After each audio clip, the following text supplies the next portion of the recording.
আজ তোমাদের সঙ্গে শেয়ার করছি একদম authentic Mumbai style pav bhaji recipe. চলো একসাথে বানাই। এখানে একটা কড়াইয়ের মধ্যে খানিকটা বাটার দিয়ে ওপর থেকে ফুলকপি, বিট, গাজর, সঙ্গে দেবো ফ্রোজেন মটরশুঁটি, একটু নাড়াচাড়া করে নিয়ে ওপর থেকে পাওভাজি মশলা আর কিছুটা কাঁচা লঙ্কা দিয়ে প্রেসার করে নিতে হবে। এটা যখন ঠান্ডা হয়ে যাবে, একটু ম্যাশারের সাহায্যে ম্যাশ করে নিতে হবে।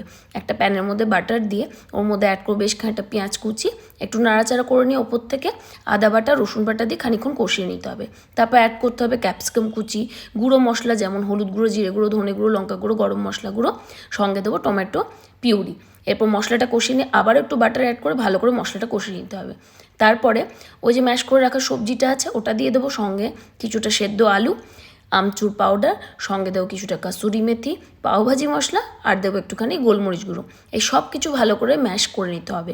এরপরে একটু নুন আর ধনেপাতা দিয়ে খানিকক্ষণ নাড়াচাড়া করে নিয়ে আবার একটু জল দিয়ে ওটাকে রান্না করে বাটার দিয়ে নামিয়ে নিতে হবে।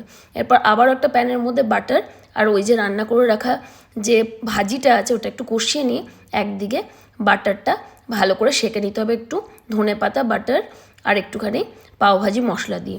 ব্যাস, তাহলে কিন্তু আমাদের অথেন্টিক মুম্বাই স্টাইল পাওভাজি একদম রেডি।